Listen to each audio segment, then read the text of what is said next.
Vamos a ir al cementerio general por una invitación del Ceremi de la corporación. Y justamente ahora nos dirigimos al bus.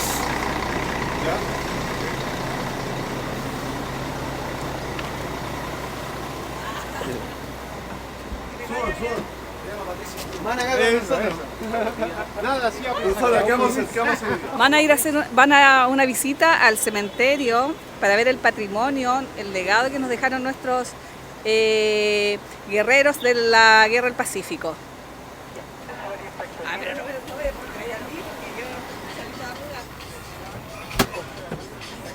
Buenas. Bien. Hola, buenos días. Saluden. Saluden.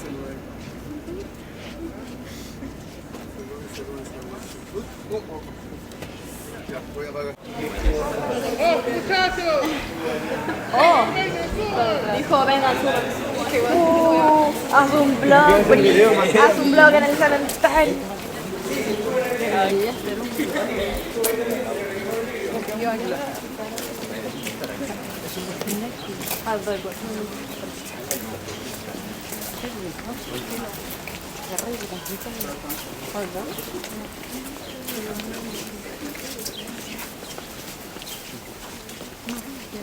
Todos a la sombra, por favor.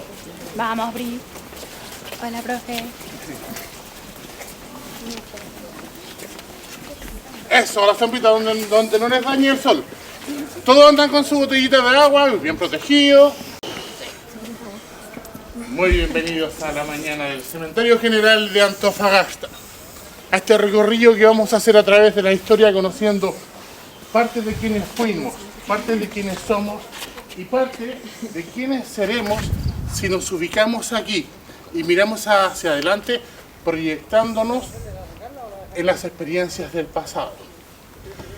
El Cementerio General de Antofagasta, el más antiguo de uso común de Chile. A ver, ¿saben lo que significa de uso común? Antiguamente los cementerios eran administrados por el mundo católico. Y las personas que no estaban bautizadas no podían ingresar a estos cementerios. En 1874, es decir, 5 años antes de la guerra del... 5 años antes de... La Guerra del Pacífico. Muy bien. Muy bien, chiquillos. A todos les voy a mandar un espíritu para que les tiren las patitas en premio. 5 años antes de la Guerra del Pacífico. Aquí, en esta me parece, o en esta, está sepultado el reverendo padre Jaime Soler, de la Compañía de Jesús. Pero ese nombre y esa fecha también están en el cementerio 2, parece que es la misma persona. Y siempre que hablo de él, aparece un gato. Ahora estamos cerca de la tumba de él y nuevamente aparece un gato. Es bastante particular. Ok, yo alguna mentira les estaba echando. 5 años de la Guerra del Pacífico. Guerra del Pacífico, eso. 5 años antes de la Guerra del Pacífico se inaugura este cementerio. Y como es costumbre en el mundo político, se agarraron ahí a combo con el mundo eclesiástico que en aquel tiempo ostentaba el poder. El reverendo padre Juan José Pizarro Mendoza pretendía que este lugar, 20 hectáreas, 24 en aquel tiempo, fuese administrada por el mundo católico. Pero la autoridad política, don Matías Rojas, dice no. ¿Pero por qué no? Porque tiene que ser de uso común. Este cementerio se compró, los terrenos se compraron con dineros que otorgó la masa del pueblo. ¿Por qué? Tendría que ser administrado por el mundo católico. Y como legalmente no se había establecido ninguna iglesia o credo, lo declara de uso común. Pero en esa tumba lo despide un grupo de personas en particular. Y en la última línea, acá, podemos leer quién lo despide. Y es Lilliput Turner Trupp. Los adultos ya cacharon ya para dónde va esto, ustedes no, así que se los voy a explicar. Hay un antiguo libro que se llama Los viajes de Gulliver. Gulliver, un navegante, se hace a la mar en su embarcación, navega, hay una tormenta, zozobra, llega a una isla, y en esa isla hay una ciudad que se llama Lilliput. Y la gente que la habita, los liliputienses, son todos de este puerto. Por lo tanto, Gulliver es un gigante. Pasa peripecias con ellos hasta que tiene que irse, nuevamente se hace a la mar, nuevamente otra tormenta, nuevamente zozobra, llega a otra isla donde él, el gigante, es de este porte y todos los demás son mucho más grandes que él. Los viajes de Gulliver. El primer país, Lilliput, es un país de gente chiquitita. La tropa del Lilliput es un grupo de gente pequeña que en algún momento de nuestra historia pasaron peripecias horribles. Y es que en algún momento un grupo de personas decidieron que son más personas que otras, por lo tanto tenían autoridad para destruirlas. Así que se reunieron y empezaron a eliminar a otro grupo de personas, entre ellas negros, homosexuales, judíos y toda persona que ellos consideraran que eran menos. Hablo de la Segunda Guerra Mundial, del periodo nazi. Resulta que estos liliputienses, que en realidad eran enanos, de apellido hobbits, como el Señor de los Anillos, los hobbits, ellos eran hobbits. Eran judíos húngaros que vivían en en el macizo de los Cárpatos, en la tierra de los húngaros, en las interminables bosques de la tierra de Drácula. Ahí vivían ellos. El papá dijo, estos muchachos se van a morir todos porque no pueden trabajar en el campo. La mamá dijo, déjalos, yo los voy a criar y yo los voy a formar. Y eso hizo, los crió en las artes, en las tablas, en la música, en la danza, en el teatro. Eran artistas connotados, famosos. Pero se escuchaban los rumores de que ciertos trenes viajaban por todas partes llevándose a las familias para matarlas. Por si es que esto fuera cierto, hicieron algunos agujeros y enterraron algunos tesoros, como era la costumbre de la época. Ahora bien, era cierto lo que decían los rumores. Y los trenes llegaron desde Alemania y a todos los judíos húngaros los subieron a los vagones para llevárselos. Entre ellos, a los enanos. Más 2 hermanos de tamaño promedio. Después de muchísimos días en el que estaban hacinados, sin agua, sin comida, sin baño, sin cama, y en el que la gente los recibió felices pidiéndoles autógrafos, y a los minutos estaban sacándolos a patadas para hacer espacio para ellos mismos, los enanos hicieron un pacto. Vamos a guardar silencio hasta que todo esto termine. Hicieron un círculo, se sentaron y se quedaron ahí. Muchas noches más tarde, y casi muertos de hambre y de sed y de asfixia, los sacan de los vagones. Estaban en Alemania, en los campos de exterminio. Así es que los bajaron y los formaron en fila para llevarlos a los hornos donde los quemaban, a los hornos de exterminio. Pero resulta que 2 oficiales alemanes de rango medio, que estaban mirando a esa hora de la noche lo que pasaba, se dieron cuenta de que habían enanos. Y se fueron al dormitorio del médico y le dijeron, señor, despierte, hay enanos.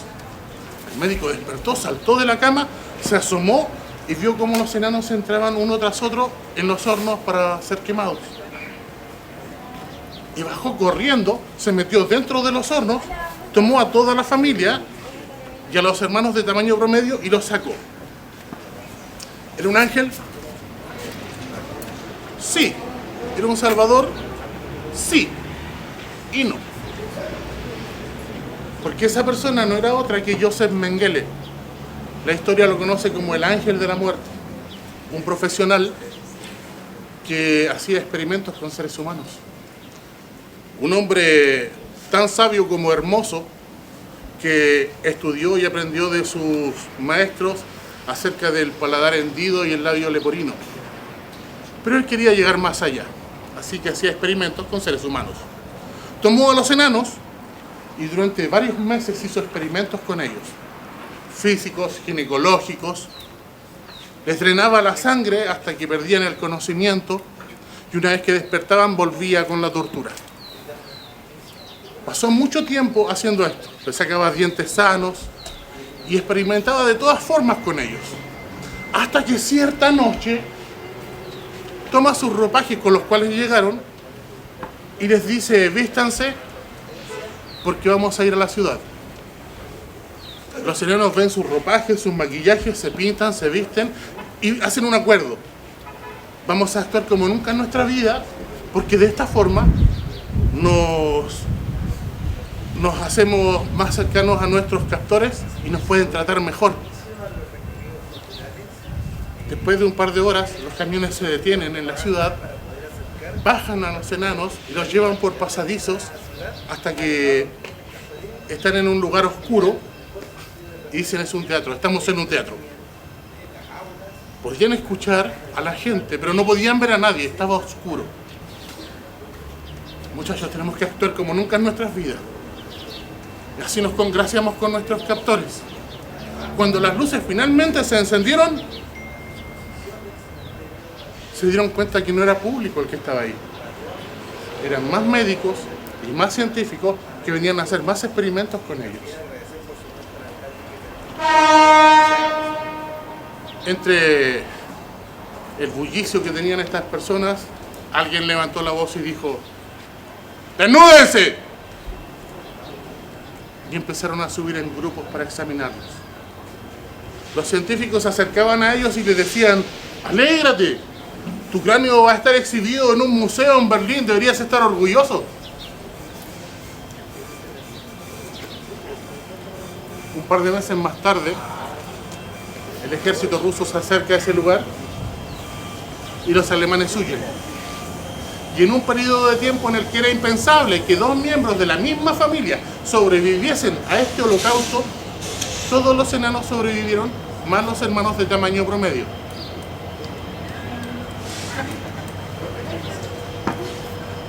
Con los años, ellos se devolvieron a Transilvania, rescataron sus entierros y siguieron su vida profesional. Perla Ovitz, la más joven y la última en fallecer, dio una entrevista muy prolongada en la cual le preguntaron: ¿odiabas a Mengele? Y Perla dijo: no. No lo odiaba porque el diablo nos salvó la vida. Con toda la información que se recabó de Perla, se escribió un libro con la vida de los enanos. El libro lleva como nombre: En nuestros corazones éramos gigantes. Volvamos a Chile. ¿Se acuerdan del periodo del Salitre? Estudiaron que en aquel periodo de tiempo las más grandes obras de teatros y artistas se presentaron acá durante el periodo de auge del Salitre. Sí. Ok. Casi al final de este periodo no hay datos fidedignos o información empírica que ratifique el hecho de que la tropa de Lilliput estuvo acá presentando su trabajo. No existe evidencia. Pero ¿quién despide a Johann en la tumba del cementerio?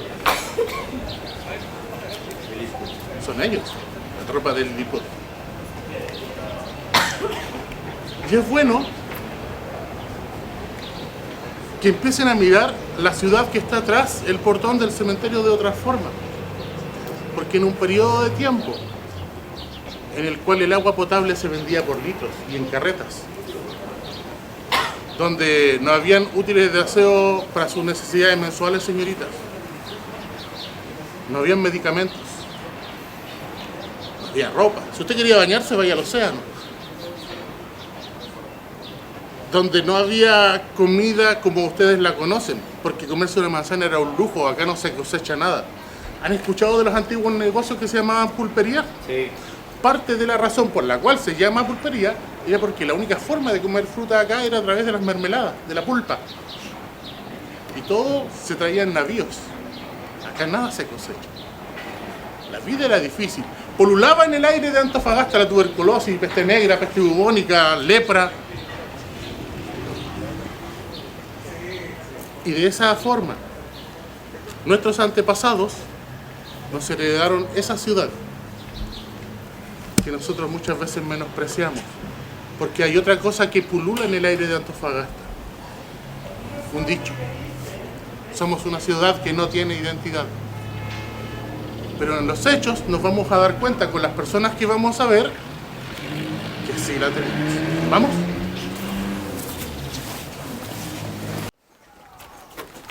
Resulta que yo muchas veces... A ver, empecemos al revés. ¿Me tendrías mi báculo? Gracias.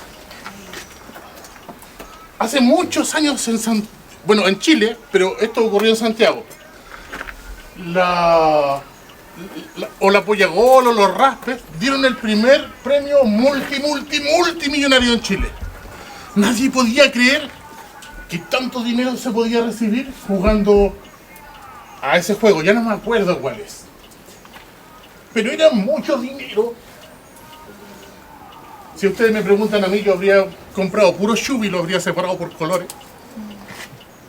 Pero era mucho dinero. El hecho es que en Santiago, en una construcción, uno de sus trabajadores dice: voy a hacerle una broma a mis compañeros, y llega a la obra contando que se había sacado el premio. Y todos andaban buscando al ganador porque no aparecía. No aparecía, él dijo: yo soy. Llega a su trabajo, chiquillo, yo me gané el premio. Y sus compañeros se acercaron y le dijeron: oh, no te puedo creer, qué suerte la tuya. Oye, pero ¿me compráis un par de botas? Sí, yo te compro un par de botas, no te preocupes. Ah, pues y a mí una chaquetita. Obvio, te voy a comprar una chaqueta de cuero. ¿Y un asadito, pues? Sí, asado para todos. Uno de sus compañeros llamó a la prensa y dijo: el ganador está acá, en tal comuna, en una obra que estamos haciendo. Los medios de prensa se hicieron noticia y llevaron a la modelo más linda que tenían con un cámara y fueron a entrevistarla. Y cerca del mediodía llega la prensa. ¿Quién es él? Y se acercan transmitiendo en vivo. ¿Usted es la persona que tiene el boleto ganador? Y el tipo en ese momento, ¿qué hago? Sí, yo me lo gané, sí. Oiga, tremenda suerte, ¿qué hacen con tanta plata?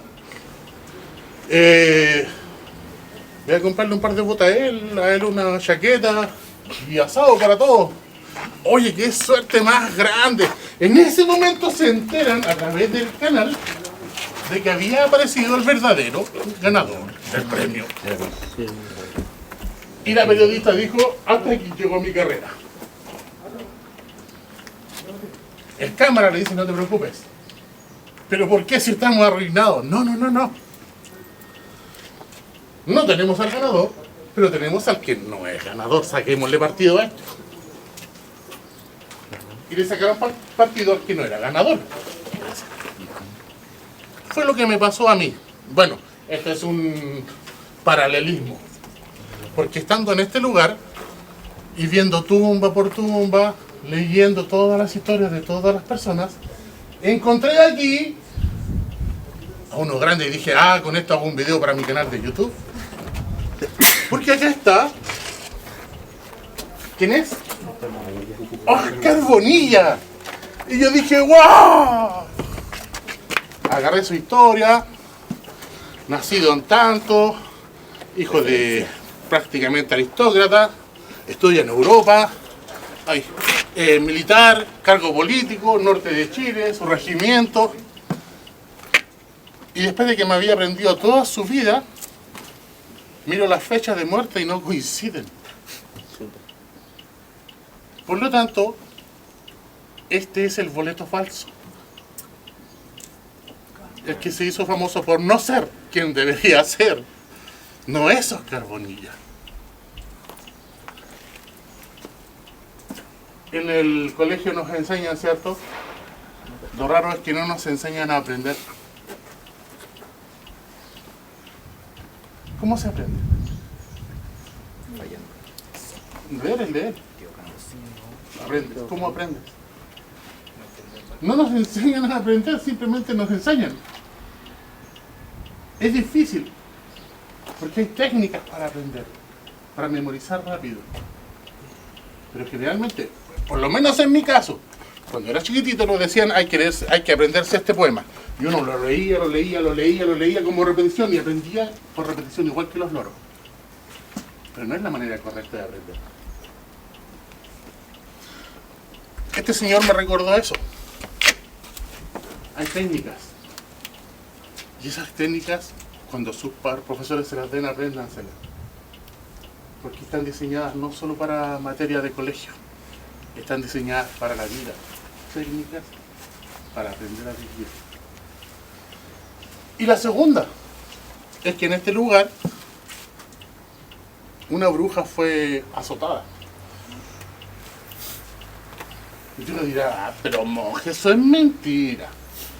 ¿Quién cree en Dios? No. Básicamente el 95% de la población mundial cree en un ser superior. En el Nuevo Testamento, el libro de Gálatas, donde se habla de del fruto del Espíritu, de las cosas buenas y de las obras de la carne, las cosas malas, dice que una de las obras de la carne es la hechicería. Por lo tanto, si Dios dice que la hechicería existe, ¿por qué existe? Y hay personas que llegan a los cementerios en la noche y van a los patios de tierra arriba y hacen agujeros y sacan tierra de cerca de los cajones y se las llevan. Pero el cementerio es tierra santa. ¿Cómo les puede servir eso? Les sirve porque se la llevan para maldecirla y con eso hacen su trabajo de brujería. Eso es así, yo no estoy inventando nada. Aquí el personal todos los días encuentra brujería y todos los días hay que destruirla y cubrir energéticamente, espiritualmente a quienes trabajan acá. Ahora bien, hace 10 años, una mujer cerca de la hora del cierre quería estar en la tumba de una persona que haya muerto trágicamente. Yo le dije tiene que ser rápido porque estamos por cerrar y además toda muerte es trágica. Pero necesito a alguien en especial. Y les dije que había una persona que había muerto en la Segunda Guerra Mundial. Esa me sirve. Y es a donde vamos a ir ahora. El hecho es que cuando estábamos acá, frente al falso Oscar Bonilla, desde sobre ese muro, varios metros por sobre ese muro, vimos una especie de nube, pero de nube eléctrica, que se movía y hacía como un glitch y seguía moviéndose. Yo no sabía que era una bruja, pero las energías del cementerio sí. Y en el fondo eso es lo que somos, energía. Y se puso sobre nosotros y empezó a bajar. Y se puso sobre ella y empezó a tirarla al suelo. Y yo, por supuesto, con lo varonil que siempre me ha caracterizado, dije, ah, esto no es conmigo. Y la empezó a revolver en el suelo. Y esta mujer me estaba gritando que la estaban matando. Le dije, no sé, yo no soy. Mi huella no está en ti. Y en algún momento, esta energía empezó a subir y se fue nuevamente. Y la bruja se fue y jamás volvió. ¿Pasan estas cosas en este mundo? Sí. La ciencia no tiene explicación para todo. Para todo hay que estar listo. Por eso están estudiando. Porque para todo hay que estar listos. Por eso los profesores a veces se quedan un ratito con ustedes y conversan de cómo están las cosas en la casa, de cómo se sienten. Que entienden que para todo hay que estar listos. ¿Vamos?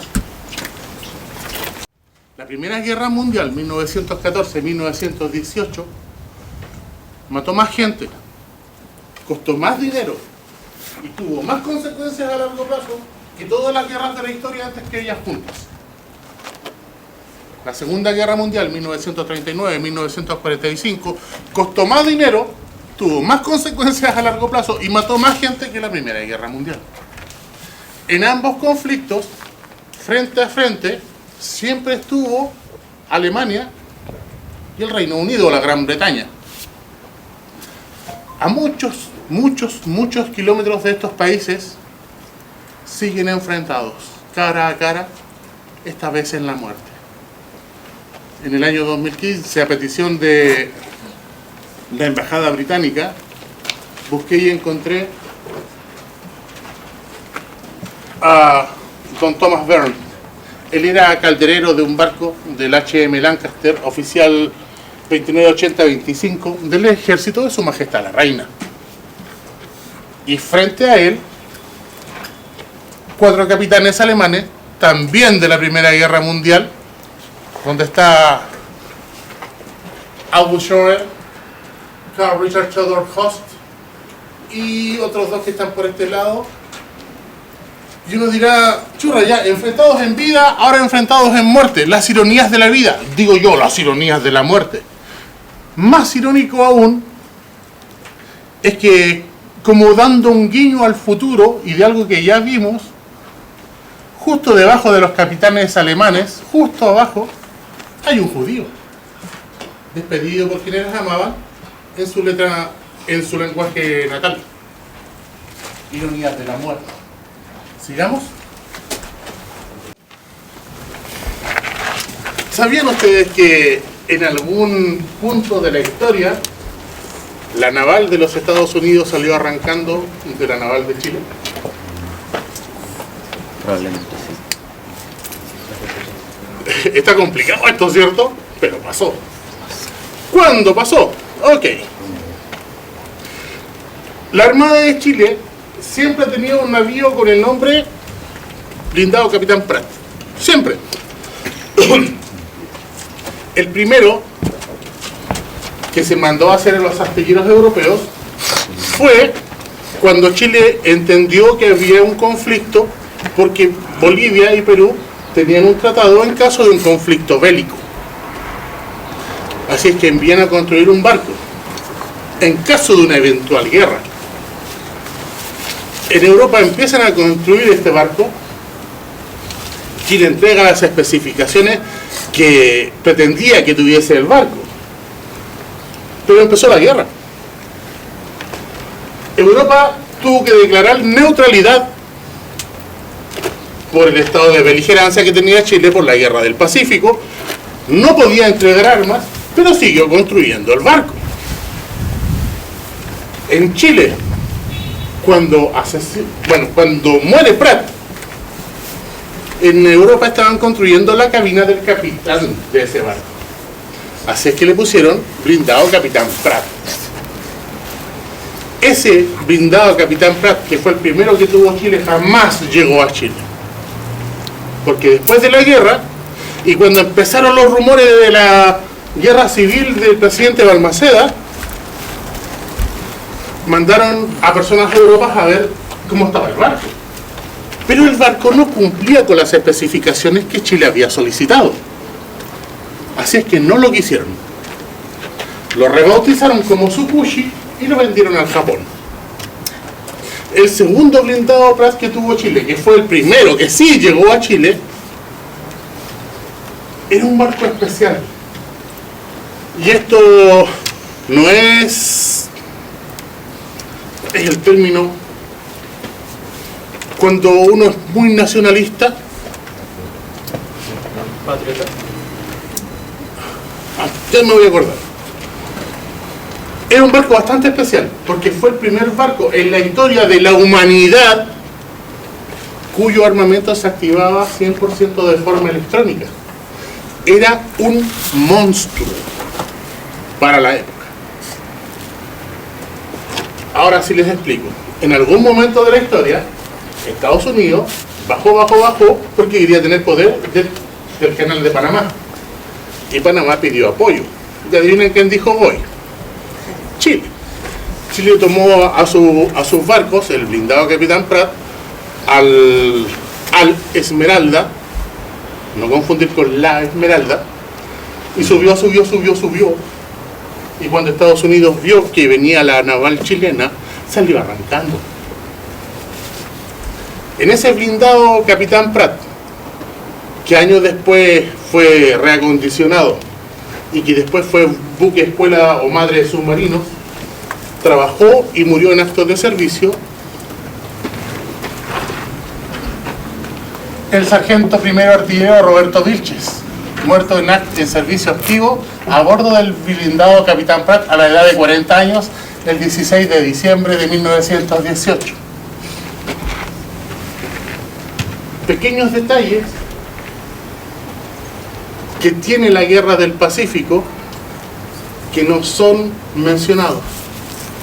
Y héroes nuestros que dan su vida no en guerra, pero sí en acto de servicio por nosotros.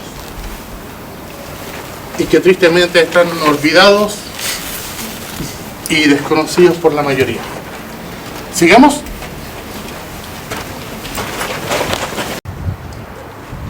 El día 6 de febrero de 1906 fue la matanza de la Plaza Colón. Ellos sabían lo que se iba a venir más adelante. Y la autoridad política también los cita en la plaza en caso de que pasara algo. Cuando las personas que ya cerca del mediodía empiezan a manifestarse, porque las negociaciones con los empresarios no va a pasar nada acá. Empiezan a levantar sus banderas y a protestar por sus derechos y se dan cuenta que los mismos empresarios, sus hijos y sus empleados más cercanos estaban con armas contra ellos, que estaba la policía también. Dicen, wow, cuánto poder tienen estos empresarios que pueden venir contra nosotros con armas y nadie les dice nada. No sabían que habían sido citados por la autoridad política. De algún lugar que nadie sabe, de una persona que nadie sabe, salió un disparo. Pero los que se estaban manifestando no tenían armas. ¿Qué hicieron? Salieron arrancando. De la plaza hacia abajo, hacia la playa. Y por esa calle venían subiendo los marineros de la fragata blindada Blanco Encalada, que cuando vieron a la tropa de personas que venían hacia ellos, pensaron que venían contra ellos. Y sacaron sus armas y se pusieron a disparar. La cuenta oficial, 35 muertos aproximadamente. La prensa de la época dice que fueron más de 350. Entre ellos, Juan II González Marambio. Y aquí empieza otra historia. A él lo asesinan en la matanza de la Plaza de Colón, queda tirado en la plaza, y un par de horas más tarde un primo lo encuentra, lo carga al hombro y se lo lleva a la casa de la mamá. En la casa de la mamá lo limpian, le cambian la ropa y lo recuestan en un sillón. Y ahí lo velan y más tarde lo sepultan. Pero la historia de él no terminó ahí. Este héroe de los derechos sindicales tenía a su esposa embarazada. Es decir, fue papá póstumo. Y cuando el hijo nació, la mamá se fue a Santiago. Y la mamá de Juan, la abuela, le dice, déjalo acá, yo lo voy a criar en la ciudad. Y la mamá dijo, ya, te lo voy a dejar acá, voy a venir todos los años a verlo. Y este niño empezó a crecer acá en la ciudad. Acá estaba pero embelesado, maravillado, con los viejitos que pelearon en la Guerra del Pacífico. Volvemos al tema de la guerra. Y veía a estos soldados viejitos que regresaron de la Guerra del Pacífico, cómo desfilaban, y él quería también ser uno de ellos. Así es que nos hallaba la hora de crecer para poder ser militar. Y los años pasaron, y cuando tuvo edad se enroló y empezó a vivir su vida militar. En esta vida militar, el hijo de Juan se hace de un amigo, de un compañero, como se dice militarmente, de un camarada. Y miren las cosas de la vida, chiquillos. Aquí, la historia, nuestra historia, se abraza. Se hace de un amigo. Pasan los años y este amigo, del hijo de Juan, escribe un libro. Y en ese libro necesita, creando los personajes, empieza a recordar a la gente que él conoce para hacer sus personajes. Y se acuerda del hijo de Juan. Y crea un personaje hasta con el mismo nombre.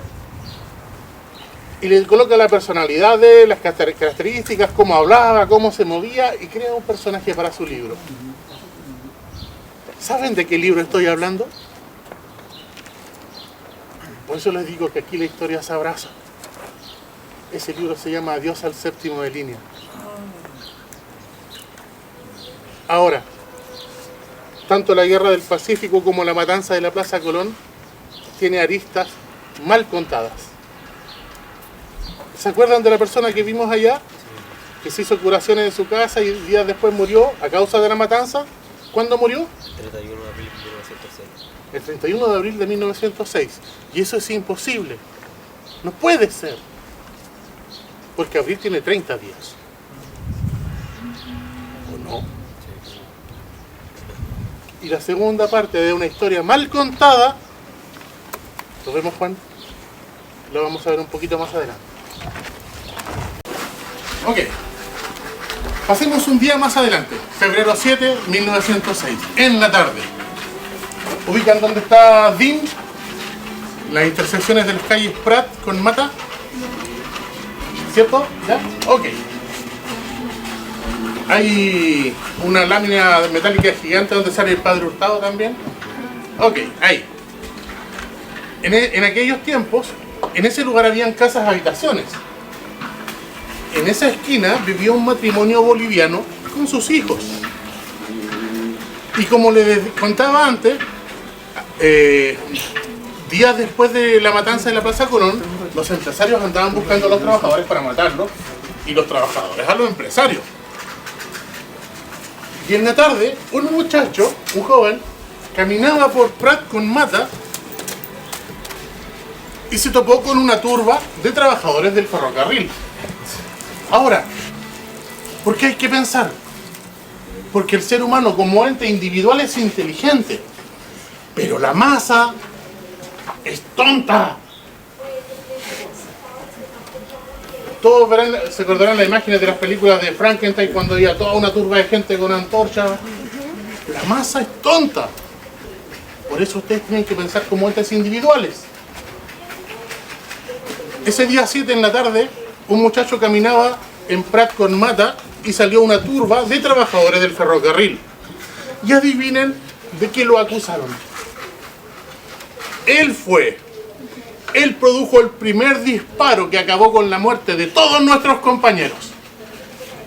El muchacho no era trabajador de ferrocarriles, no era empresario de ferrocarriles, no era carabinero, no era político, no era marinero de la fragata blindada Blanco Encalada. Era simplemente un civil que pasaba a esa hora por ahí que no tenía idea de nada. Pero lo acusaron que él había producido el primer disparo. ¿Y qué hizo este muchacho? Lo que habría hecho cualquiera en esa situación. A la primera casa que vio se metió y se escondió. Y la masa llegó a esa casa y empezaron a gritar, a tirar piedras. Y el matrimonio boliviano que estaba adentro, el esposo salió y los enfrentó, dijo, ¿qué pasa? ¿Qué quieren? Se metió un tipo en tu casa, sácalo o los vamos a matar y los vamos a quemar a todos. Aquí no se ha metido nadie, sí, allá está. El hombre lo busca, lo encuentra y lo saca. Porque estaba él, estaba su esposa y estaban sus hijos y él tenía que proteger a su familia. Y no sabía si el que estaba ahí era un delincuente o no. Por algo lo estarán requiriendo. Y el hecho es que al muchacho lo matan a patadas. Y a pedradas. Es la segunda muerte de un inocente de una historia mal contada. La familia tomó acto, por supuesto, tomó un acto legal y hubo un juicio y hubieron culpables. Adivinen quiénes fueron los culpables, según la ley. El matrimonio boliviano. No han cambiado mucho las cosas. La familia después se fue a Europa. Acá queda a nuestro querido hijo y hermano Ricardo II Roger, fallecido el 7 de febrero de 1906 a la edad de 20 años. Un recuerdo de su padre, Ricardo Roger e hijo. Víctima inocente de la matanza de la Plaza Colón. Una historia que hace muy poco tiempo se dio a conocer. Y usted es uno de los primeros en conocerla. ¿Sigamos?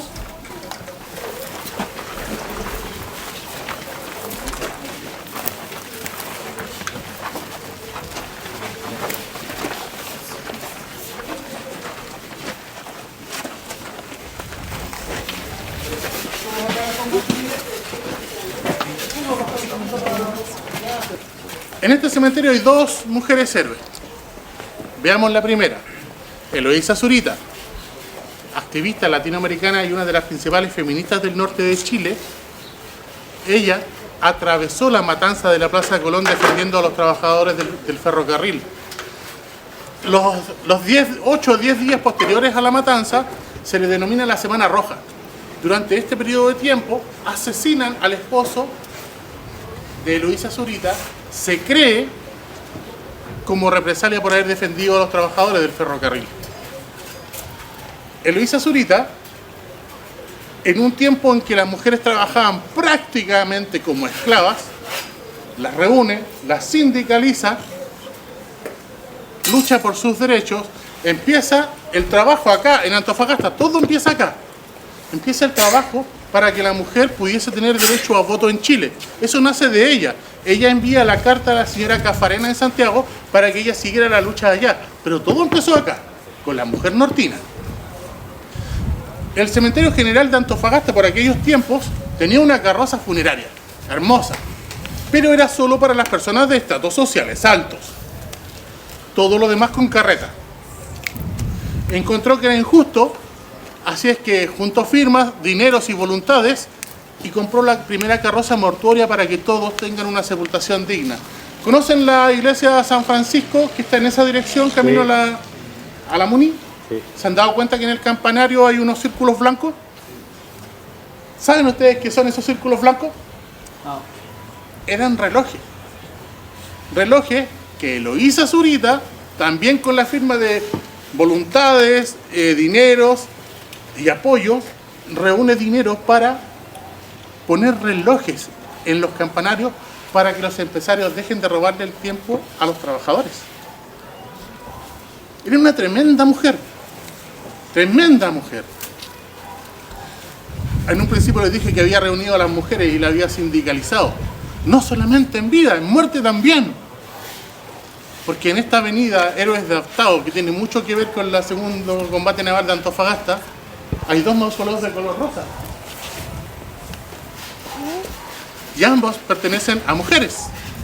Herencia de Eloísa Zurita. ¿Qué tiene de especial este mausoleo? Este mausoleo perteneció a don Luis Camus, naturales del norte de Chile, pero de la tercera o cuarta región. Don Luis Camus tenía una mina, él era un empresario cuprífero, tenía una mina de cobre, la mina se llamaba San Luis.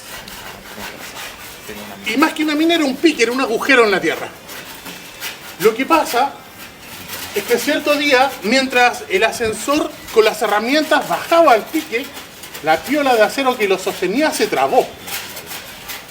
Entonces, aunque no hay certeza de esto, el consenso mayor dice que se acercaron a la boca del pique para ver qué es lo que estaba ocurriendo, y en ese momento la piola de acero se cortó. Producto de la tensión, el ascensor cayó, ¿cierto?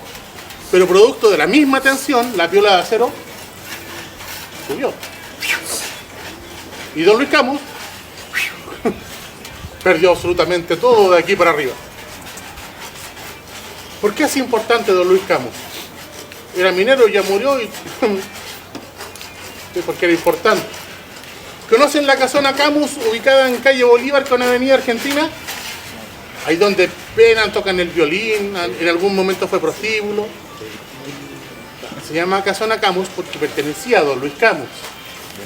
Y de las leyendas que hay en Antofagasta cuenta que este mausoleo está unido de forma subterránea con la casona Camus. Pero al mismo tiempo hay una segunda cueva que daría hacia el cerro. ¿Y qué hay en esa cueva? ¡Ah! Un vampiro.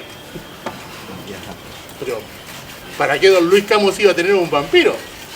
Lo que pasa es que en este periodo de tiempo en donde el concepto de banca no se manejaba como hoy día, la gente pensaba que don Luis Camus compraba lingotes de plata en la antigua fundición Huanchaca y los tenía aquí en el muro o en el techo. Entonces don Luis Camus dijo, churra, la gente de Antofagasta va a destruir mi mausoleo, que se diseñó en París, acá solamente se construyó. Y hace correr un rumor. Dice, no, mi mausoleo no me lo van a destruir, porque abajo hay unas cuevas y me traje un vampiro de uno de mis viajes por el mundo, así que vayan a romperlo. Y empezó a correr el rumor de que había un vampiro acá. Porque es famoso, porque es importante, don Luis Camus. Quedamos en las mismas. El hecho es que tras su muerte, su mina cambia de nombre y también cambia de dueños. Y esa mina al día de hoy sigue funcionando. Por eso don Luis es importante. Porque esa mina hoy se llama Chuquicamata. Ergo, la importancia que radica en la persona de don Luis Camus es que fue el primer dueño de Chuquicamata.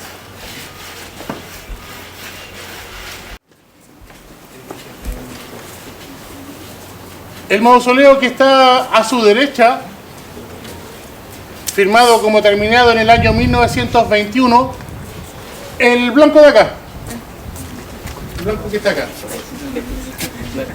es el lugar de descanso de los soldados que volvieron de la Guerra del Pacífico.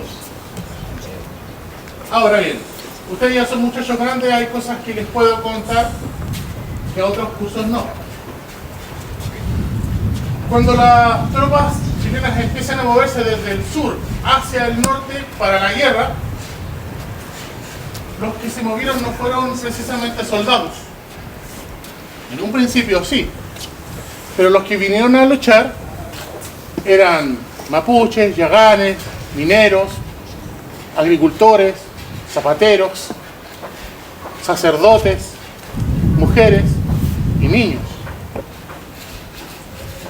Pero el ejército no contaba con mujeres, sí contaba con mujeres. Lo que pasa es que las mujeres no se quedaron en el sur viendo las comedias. Tomaron telas, se disfrazaron de soldados, se cortaron el pelo y se metieron entre las tropas. Y eran tantas que el ejército tuvo que normar la cierta cantidad de mujeres por batallones. No dejaron a los niños en sus casas, se los trajeron. Ahora, no sé si se han dado cuenta que sobre la cúpula del mausoleo de los veteranos hay un soldado tocando tocando la corneta. ¿La han visto, cierto? Sí. A lo que imagino ahí, para que lo puedan ver después. Resulta que el cuidado de los niños se les daba a los oficiales.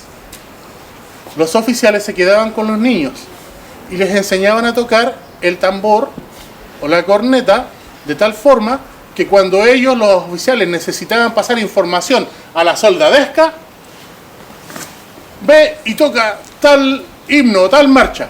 Y los niños salían durante la guerra, tocaban y los soldados entendían lo que tenían que hacer. Los oficiales cuidaban a los niños. Las mujeres se les llamaba cantineras. No vendían tragos. Se les llamaba cantineras porque trabajaban en una carpa que se llamaba cantina. En la cantina estaban los insumos médicos, la papelería, las balas, los insumos médicos, todo lo necesario. Pero cuando tenían que tomar el fusil y salir a pelear, lo hacían. Aquí viene lo complicado. Cuando un soldado es capturado por el enemigo durante una guerra, ese soldado sabe a qué atenerse. En la Guerra del Pacífico, cuando las rehenes eran las mujeres, ¿qué creen ustedes que hacían con las mujeres? No, no, porque las mujeres chilenas les daban asco.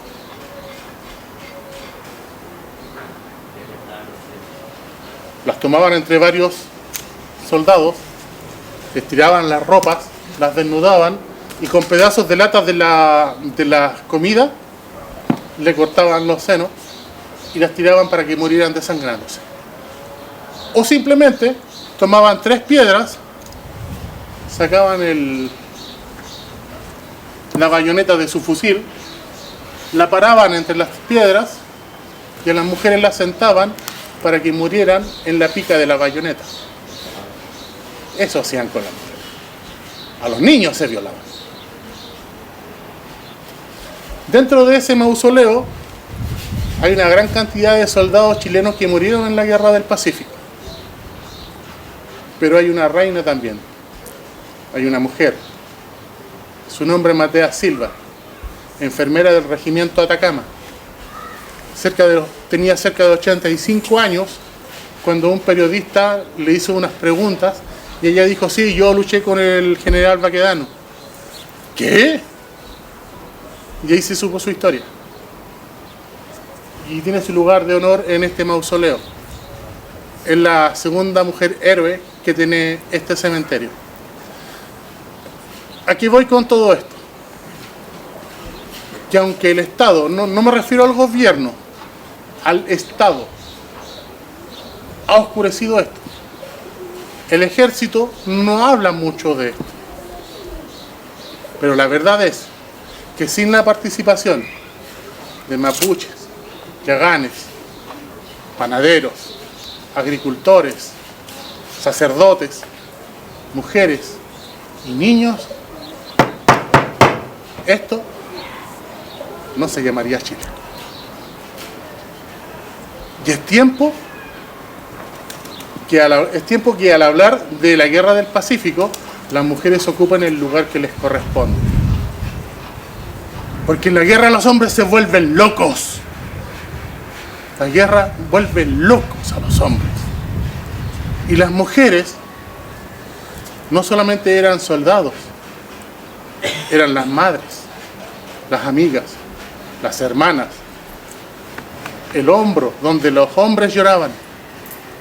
Ellas eran quienes curaban sus heridas y mientras lo hacían los hombres contaban lo que tenían en su corazón. Ellas escribían las cartas para la familia de los soldados, que era un tremendo avance para la época. ¿Han escuchado hablar del síndrome de estrés postraumático?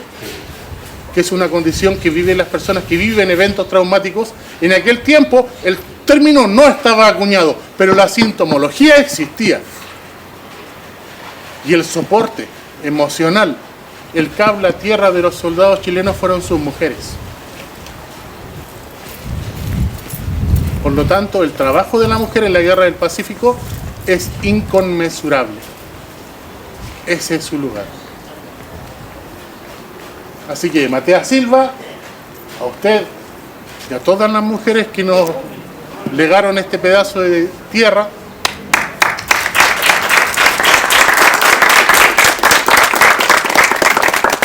y siéntanse orgullosas y orgullosos, porque la sangre de los valientes soldados chilenos, de las mujeres chilenas que participaron en esta guerra, sigue fluyendo por sus venas y sigue transitando por su corazón.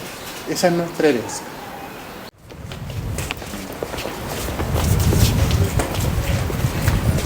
Me recuerdo mucho cuando yo estudiaba, hace mucho tiempo, y nos enseñaban una palabra y nos enseñaban la definición de esa palabra. Y nos decían, verbo, ¿qué es el verbo? Y nosotros decíamos, verbo es la parte variable de la oración que indica la acción o movimiento del sujeto. Creo que hasta la definición ha cambiado. Voy a darles una palabra. Y les voy a pedir que me den la definición de esa palabra. Es una de las más hermosas de nuestro vocabulario. La ocupamos durante toda nuestra vida. Significa mucho para nosotros. Denme la definición de la palabra amor.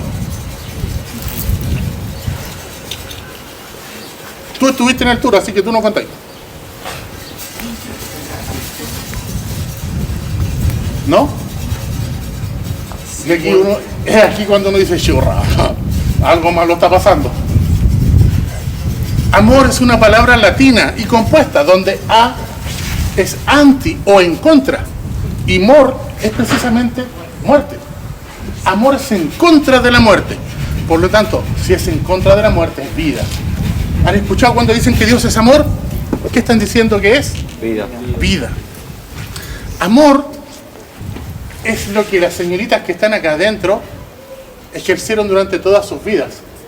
Uno dice, ve las monjas y dice, ¡ay, que son lindas! ¿Pero qué hacen? ¿Cuál es el trabajo de ellas? El trabajo de las monjas es orar por aquellos que no oran. Renuncian a su vida, a esposo, a hijo, a casi todo, se casan con Dios y oran por nosotros. Eso es lo que hacen. Nuevamente, aunado a la guerra, las religiosas del Instituto de los Niños de Santa Ana, monjas italianas, bueno, participaron en la Guerra del Pacífico, sí, por el lado de Perú. El trabajo de ellas, a pesar de que vivían en oración, a pesar de eso, encontraron una tremenda cantidad de horas para cuidar a niños y ancianos del antiguo hospital del Salvador de Antofagasta. Eso es amor. Pero me penaron. No todo va a ser historia, ¿cierto? Leonardo Campuzano es un compañero. Leonardo es como yo, pero más yo. Entramos a medianoche y me dice, monje, camina por la avenida principal, mirando hacia el norte, hacia el sur, para que recibamos el servicio en orden. Mientras tanto yo voy a preparar algo para comer. Y yo le dije, aprovecha que el crematorio está prendido, echa una carnecita. No es cierto. Mentira, no es cierto. Hice unos huevitos ahí con cebollita. Y yo mientras subía, estaba acá, cuando de aquí, habían dos candados grandotes en ese tiempo, salen dos monjitas caminando como agarraditas así. Y yo las miro, y ellas llegan acá, al medio de la avenida, y se giran, y me hacen... Y yo... ¿Qué están haciendo estas señoras acá a esta hora? Es la medianoche. Yo no vi espíritu, vi dos monjas, cuerpo completo. Por eso no me asusté. Siguieron caminando y se fueron por ese pasaje. Yo tomé la radio de comunicaciones. Leo, ¿qué pasa, monje? Leo, ¿sabes qué? Estoy en la avenida, en el mausoleo de la monjita. Y Leonardo empieza a apretar el PTT de la radio. ¡Tut! Te salieron dos monjas, ¿cierto? Sí. No te preocupes, todas las hemos visto. Sigue nomás con la ropa. Así que estudien para que no cuiden un cementerio en la noche. ¿Vamos?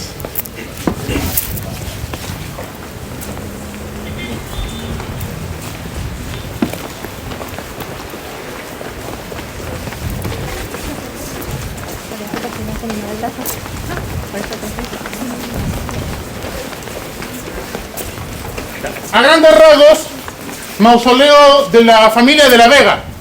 Aquí no está el zorro, este es chiste para gente de más edad. Aquí no está el zorro, es otro de la Vega.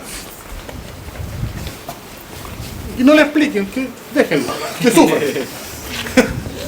Ok, Marco Felipe de la Vega está sepultado acá. Marco Felipe de la Vega fue un antofagastino que era alcalde de la vecina localidad de Tocopilla cuando inició el periodo militar en Chile en septiembre de 1973. Él y parte de sus colaboradores fueron sacados de la alcaldía, los torturaron y el día 19 de octubre del mismo año les dieron un tiro de gracia en el ojo derecho. Esto es un cementerio. Cementerio significa dormitorio, panteón o casa de los dioses. La necrópolis o ciudad de los muertos. Acá no importa cuánto dinero tienes, no importa de qué el ideal político tengas, tus preferencias sexuales, acá no importa nada. Acá lo único que importa es que el valor máximo lo tiene la vida. Y una persona, un chileno, que fallece en acto de servicio, sin importar su ideal político, que muere en acto de servicio por su comunidad, trabajando para los suyos, de cierta forma también es un héroe. La autoridad política más antigua de la cual tenemos registro es Ildefonso Mauriaga Sotomayor en esta tumba. A 10 metros, el doctor Antonio Rendig. Y un poquito más allá del doctor Rendig, hay un pequeño muchacho que murió muy niño, pero falleció un mes antes de que muriera Prat en la Guerra del Pacífico, lo que lo convierte en el niño más antiguo del Camposanto. ¿Se acuerdan que hablamos de las mujeres en la Guerra del Pacífico? Y después de los soldados del segundo combate naval de Antofagasta, y el alcalde de la época y el historiador Isaac Arce Ramírez los pusieron en ese lugar de honor. Ok, este es el lugar de descanso de Isaac Arce Ramírez, 1846-1951. Él es el escritor e historiador de Antofagasta. Él reunió la memoria de prácticamente toda la ciudad hasta el año 1935 en su libro Narraciones Históricas. Él es un veterano de la Guerra del Pacífico, pero no fue un soldado, él trabajaba en logística. Y la última persona que vamos a ver, ¿se acuerdan que vimos de la calle Prat con Mata, donde murió asesinado después de la matanza de la Plaza Colón un inocente? Sí. En esa calle, en Mata, hay estatuas, ¿cierto? Hay una señora que está con una cámara de cine, hay un caballero peladito que tiene 2 marraquetas. Sí. ¿Saben quién es él? No. ¿No? Ok. Yo también me pregunté por qué hay un caballero con pan acá. Y el pan estaba duro. En la plaza de Colón hay un orfeón, ¿cierto? O de un orfeón. Bueno, el hecho donde colocaban música antes y uno pasa por abajo. Hay una plancha metálica donde sale un perfil de un caballero peladito. Es el mismo que está en calle Mata con el pancito. Es la misma persona. Su nombre, y allá está, José Papi Radnik. Parte aburrida y parte entretenida. La aburrida más rapidito, para que no sea tan dolorosa. Papi Radnik fue un destacado regionalista que luchó para que la gran cantidad de recursos que genera la segunda región fueran utilizados para el progreso y desarrollo de Antofagasta. Y pese a que ocupó varios cargos de denominación ciudadana, tuvo una importante vocación de servicio público. La parte entretenida. Él y su familia eran empresarios panificadores. Por eso la estatua sale con pancito. El hecho es que la familia, o sea, la gente de Antofagasta no lo recuerda tanto por su bien hacer político, sino porque su familia, siempre que se necesitaban premios, que se hacían bingos, que se necesitaban, no sé, pancito para cosas, ellos siempre estuvieron con la masa del pueblo apoyándolos. Por eso se les recuerda tanto. Y este tour se acaba y vimos tremendas mujeres de nuestra historia. ¿Se fijaron que no vimos ni al doctor Rendig ni a Andrés Sabela? Porque al principio de este tour yo les dije, queremos ver si somos una ciudad que tiene o no identidad, pero sin los grandes. Sin ellos igual tenemos identidad, ¿sí o no? Sí, sí, ¿cierto? Vimos a tremendas mujeres, tremendos hombres, Primera Guerra Mundial, Guerra del Pacífico, y la historia más importante de todas, aún no la hemos visto. Y este tour se acaba.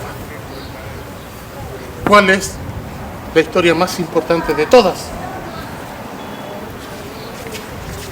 Esta hermosa obra, donación de la familia Pinto, lleva como título Fertilidad. Fertilidad. Siembra el bien. No será en vano.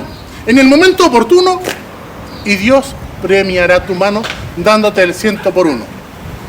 lo firma Ivo Serge. ¿Quién es Ivo Serge? Es el nombre artístico del Dr. Rendrick. ¿Y por qué aquí está la historia más importante? Por el título, fertilidad. Ustedes, en 3 o 4 generaciones más, sus hijos, nietos, bisnietos y tataranietos van a aprender de ustedes lo que ustedes están aprendiendo de la gente que vimos del pasado. Y lo que en el futuro van a aprender de ustedes no puede ser menor que lo que nosotros hemos aprendido de ellos. Ustedes son la historia más importante, jóvenes. La fertilidad. El tour se acaba. Yo los dejo con... ¿Con quién vinieron? ¿Profesor? ¿Profesor? ¿Profesora? Por favor. Yo los dejo con sus profesores. Espero que hayan disfrutado este recorrido. Mi nombre es José Marcelo Orellana, el monje custodio del Cementerio General de Antofagasta. Nos vemos. Muchas gracias. Los felicito, muchas gracias.